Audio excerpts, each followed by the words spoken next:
Okay, so I mentioned last week that there was an RC tragedy that I was very upset about.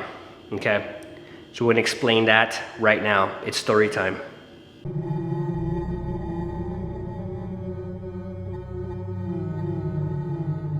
Alright guys, welcome back to the channel. My name is Lewis Smith. This is Smith RC Studios. Thanks for stopping by again. Happy Sunday. Well, today we're gonna do something a little bit differently because normally I do like vlog style, but today I want to do a little story time, and it's a story that's very, very well worth it. So if you can just sit down, grab some popcorn, a couple drinks, they shouldn't take too long. So I'll just jump right in.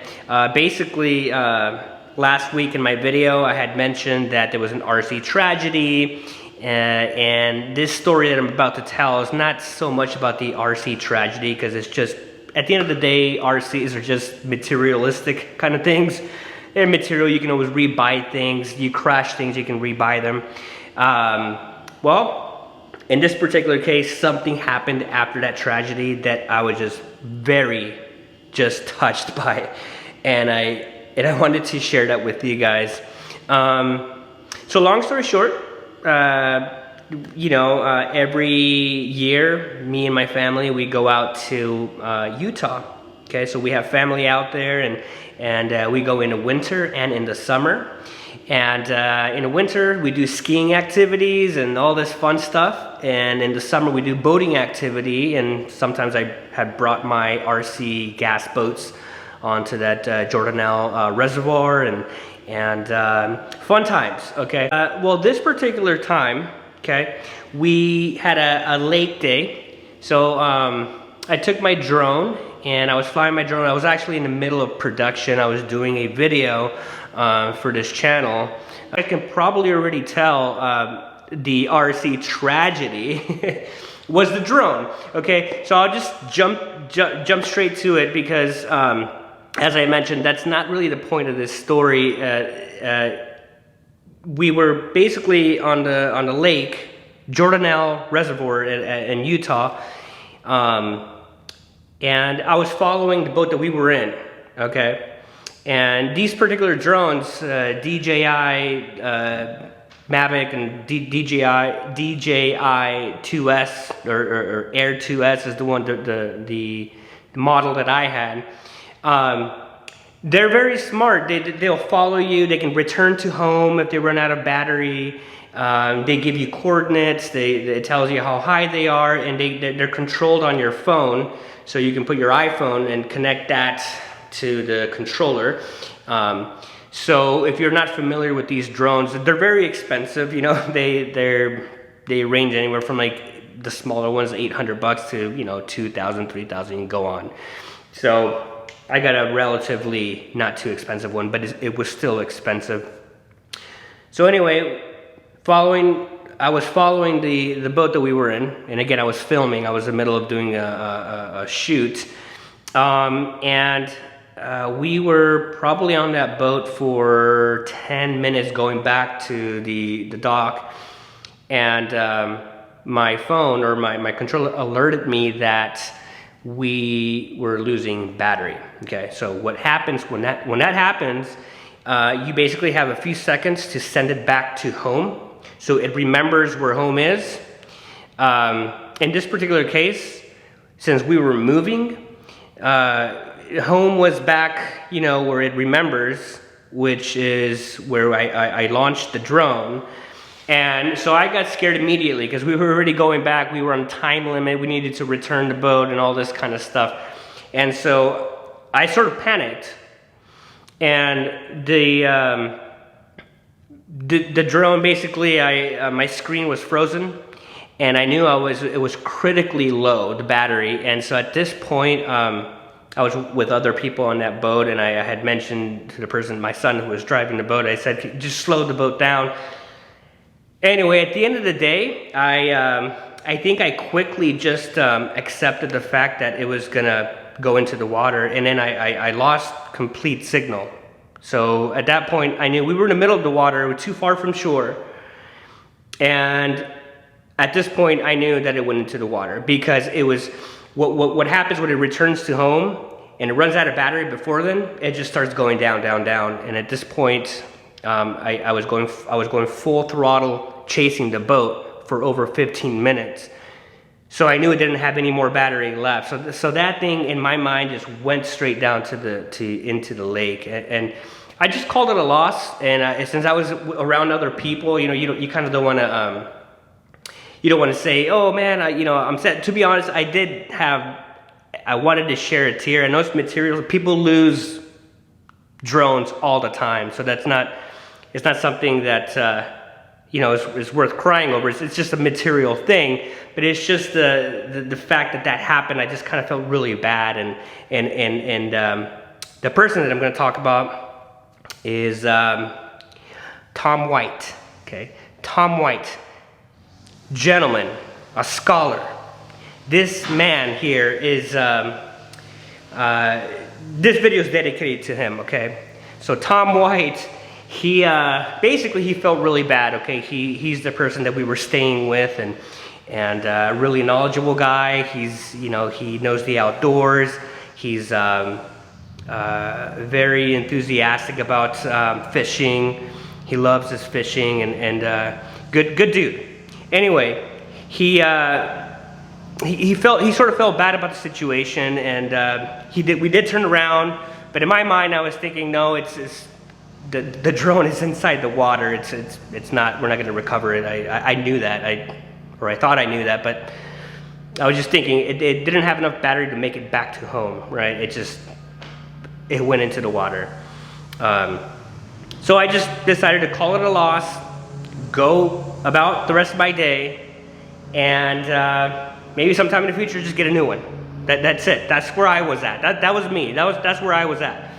And well, before we left back here home, before we came back and left Utah, the last day, as you can see in this little clip here, we did one last effort to maybe look and see where I actually first launched the drone, and see if it was there. And Tom was very dedicated and adamant. He walked into all the bushes and brush and all this stuff, and I saw him over in the distance just searching. I was searching too, but again, in my mind I was thinking, it's Tom probably just feels bad and he's out there looking for it. But in my mind I was thinking, it's in the water, we're not gonna get it. But at least Tom did that, and I thought that was really, really awesome of Tom to at least take me back one last day before we get on our flight, that same day, our flight back home. Okay, anyway, now we're back home. We came back home here in Houston, okay, and I was just, a couple days later, I was just kind of thinking, well, those drones, they do have coordinates. Not that it would matter too much, because in my mind it's in the water. Plus, it lost battery. So coordinates are not that accurate, because it'll only mark the last coordinate until the battery died. So if the battery died, it'll be off somewhere. It's not.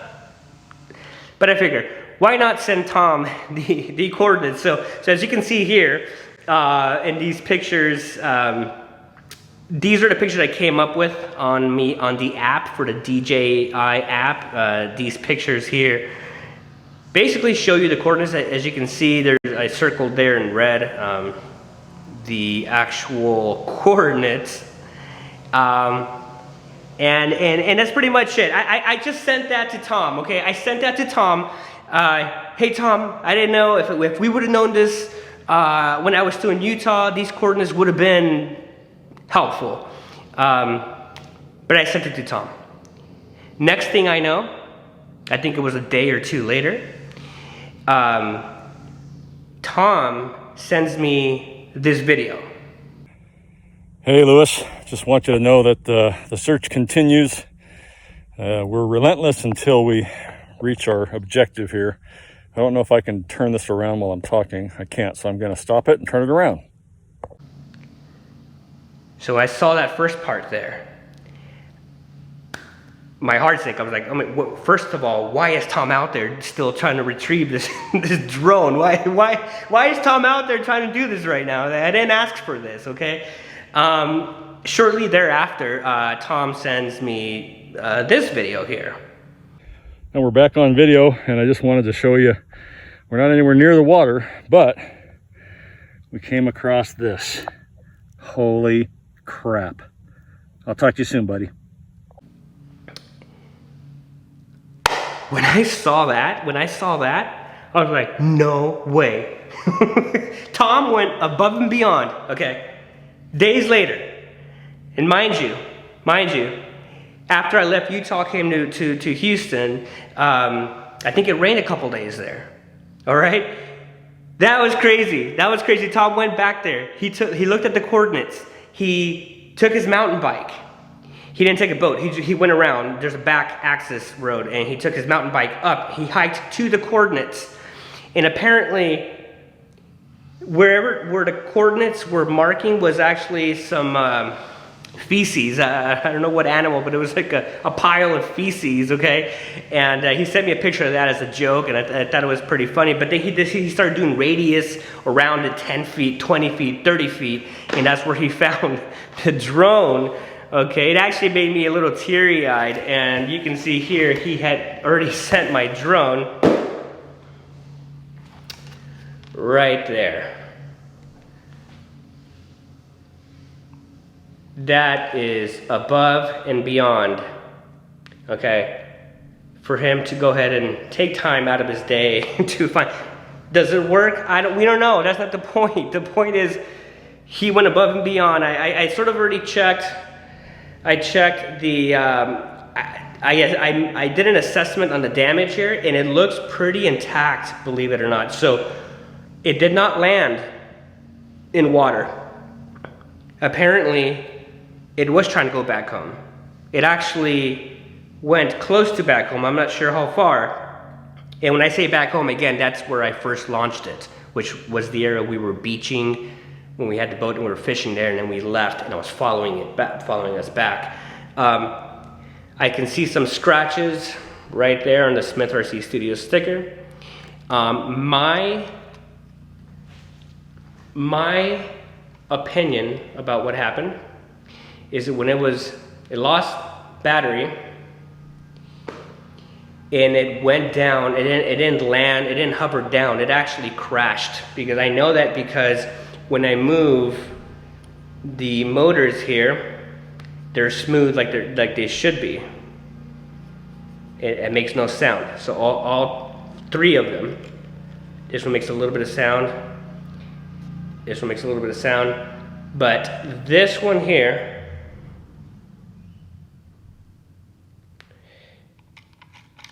I can hear some grinding noise. So I suspect that it landed on here, because I see a lot of other scratches on here and a whole bunch of dirt. So what I'm gonna do is take this apart and try to use an air compressor and just get all that dust out. Now, does it work because of the rain, when it was raining there? Typically these things are not waterproof, and before I came on camera right now, I put a new battery in there and it actually turned on. So, oh my God. So that's the story. That's it. Okay. So, that is super cool. Yes, RC tragedy. And if it flies, that'll be the cherry on top here. I mean, I'm serious. I'm not expecting it to fly. I'm expecting it to have some malfunctions because of that motor. But if it flies, oh Jesus. Anyway, this video is specifically dedicated to Tom White. Tom White, thank you very much.